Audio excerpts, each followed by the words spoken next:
Assalamualaikum warahmatullahi wabarakatuh. Perkenalkan, nama saya Anna Ekawati Sutarno Putri, NPM 205400067 dari PGSD 2 semester 3. Jadi di sini saya akan memaparkan materi mengenai komponen kurikulum. Nah, sebelumnya kita harus mengetahui dulu apa pengertian dari komponen kurikulum. Jadi, komponen adalah bagian yang integral dan fungsional yang tidak terpisahkan dari suatu sistem kurikulum, karena komponen itu sendiri mempunyai peranan dalam pembentukan sistem kurikulum. Sebagai sebuah sistem, kurikulum mempunyai komponen-komponen. Seperti halnya dalam sistem manapun, kurikulum harus mempunyai komponen lengkap dan fungsional baru bisa dikatakan baik. Begitu juga sebaliknya. Kurikulum tidak dikatakan baik apabila di dalamnya terdapat komponen yang tidak lengkap, maka kurikulum akan dianggap tidak sempurna. Selanjutnya, kita akan membahas tentang komponen-komponen kurikulum. Jadi di kurikulum itu terdapat berbagai macam komponen. Yang pertama adalah komponen tujuan. Nah, apa yang dimaksud dengan komponen tujuan? Jadi, komponen tujuan adalah komponen kurikulum yang menjadi target atau sasaran yang mesti dicapai dari melaksanakan suatu kurikulum. Komponen ini bisa dikatakan sangat penting, karena melalui tujuan, materi proses dan evaluasi dapat dikendalikan untuk kepentingan mencapai tujuan kurikulum yang dimaksud. Nah, untuk yang kedua adalah komponen isi atau materi. Nah, jadi untuk komponen materi adalah komponen yang didesain untuk mencapai komponen tujuan. Yang dimaksud dengan komponen materi lebih tepatnya adalah bahan-bahan kajian yang terdiri dari ilmu pengetahuan, nilai, pengalaman, dan keterampilan yang dikembangkan ke dalam proses pembelajaran guna mencapai komponen tujuan. Untuk yang ketiga adalah komponen metode. Nah, jadi kita pahami dulu. Komponen metode ini bisa dikatakan sebagai strategi dan metode, juga menganut pengertian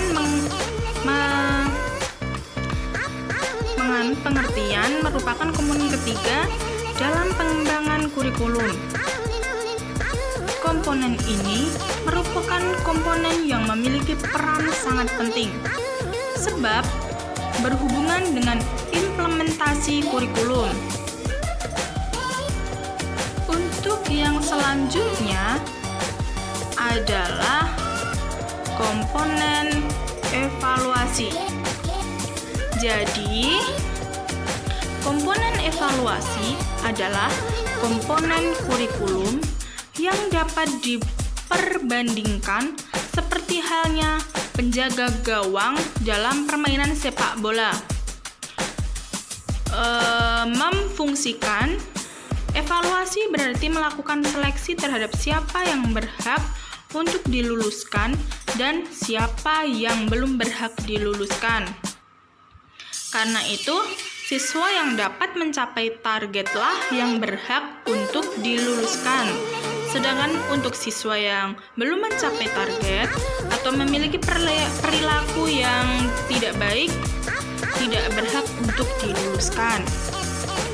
Nah, dari komponen tujuan tadi dibagi beberapa tingkatan satuan pendidikan. Juga dalam Permendiknas nomor 22 tahun 2007 dikemukakan bahwa tujuan pendidikan tingkat satuan pendidikan dasar dan menengah dirumuskan mengacu kepada tujuan umum pendidikan berikut. Yang pertama adalah tujuan pendidikan dasar. Nah, kita gali dulu. Arti dari tujuan pendidikan dasar itu seperti apa? Jadi, ini merupakan tingkatan pendidikan yang paling awal, yaitu meletakkan dasar kecerdasan, pengetahuan kepribadian, akhlak mulia, serta keterampilan untuk hidup mandiri dan mengikuti pendidikan lebih lanjut. Setara dengan pendidikan anak SD, itu bisa dikatakan tingkat pendidikan paling awal. Yang kedua, yaitu tujuan pendidikan menengah. Bisa dikatakan ini setara dengan anak SMP, SMA gitu ya. Adalah meningkatkan kecerdasan, pengetahuan, kepribadian, akhlak mulia, serta keterampilan untuk hidup mandiri dan mengikuti pendidikan lebih lanjut. Yang ketiga adalah tujuan pendidikan menengah kejuruan. Nah, ini setara dengan anak SMK. Di SMK pasti dibagi berdasarkan misal ada jurusan PKJ, jurusan akuntansi. Nah, ini gunanya untuk meningkatkan kecerdasan, pengetahuan kepribadian, akhlak mulia, serta keterampilan untuk hidup mandiri dan mengikuti pendidikan lebih lanjut sesuai dengan kejuruannya. Dari tiga tingkatan pendidikan tadi, sebagian besar memiliki arti yang sama. Namun tujuan pendidikan institusional tersebut kemudian dijabarkan lagi ke dalam tujuan kurikuler, yaitu tujuan pendidikan yang ingin dicapai dari setiap mata pelajaran yang dikembangkan di setiap sekolah atau satuan pendidikan. Untuk selanjutnya, dalam komponen isi atau materi, di situ tadi ada penyusunan materi secara logis dan sistematis dalam bentuk yang pertama adalah teori. Jadi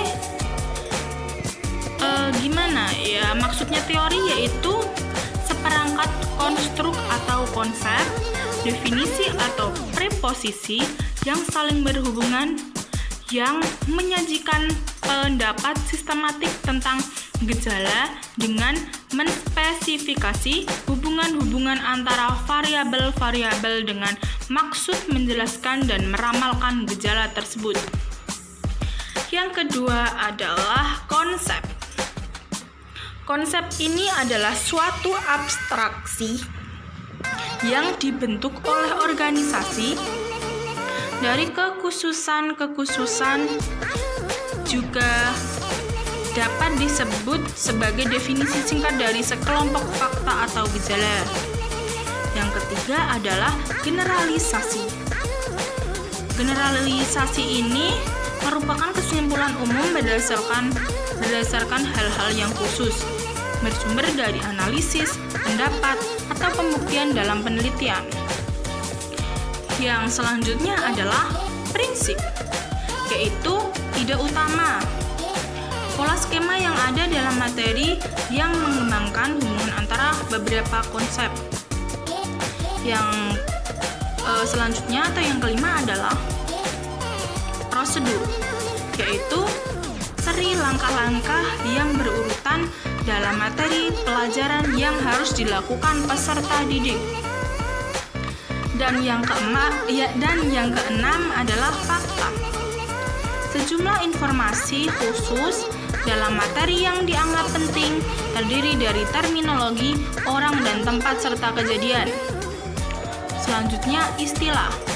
Istilah ini merupakan kata-kata perbendaharaan yang baru dan khusus yang diperkenalkan dalam materi. Yang selanjutnya, contoh atau ilustrasi, yaitu hal atau tindakan atau proses yang bertujuan untuk memperjelas suatu uraian atau pendapat. Yang selanjutnya yaitu definisi, yaitu penjelasan tentang makna atau pengertian tentang suatu hal atau kata dalam garis besarnya.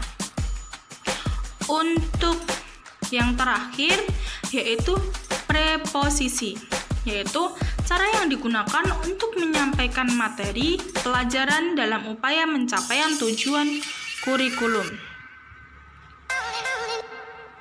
Nah, itu tadi yang terdapat dalam materi pembelajaran. Jadi, dalam materi pembelajaran tadi harus ada 10 susunan yang bisa dikatakan secara logis dan sistematis itu tadi. Nah, dari susunan tadi juga bisa diambil kriteria yang dapat membantu pada perancangan kurikulum dalam menentukan isi kurikulum. Yang pertama adalah isi kurikulum harus sesuai, tepat, dan bermakna bagi perkembangan siswa. Yang kedua, isi kurikulum harus mencerminkan kenyataan sosial. Yang ketiga, isi kurikulum harus mengandung pengetahuan ilmiah yang tahan uji. Yang keempat, isi kurikulum mengandung bahan pelajaran yang jelas. Yang kelima, isi kurikulum dapat menunjang tercapainya tujuan pendidikan. Nah, itu tadi pemaparan materi dari materi komponen-komponen kurikulum. Jadi, komponen kurikulum itu punya banyak macam, yang seperti sudah kita jelaskan tadi. Jadi, cukup sekian pemaparan materi mengenai komponen kurikulum dari saya. Kurang lebihnya mohon maaf. Wassalamualaikum warahmatullahi wabarakatuh.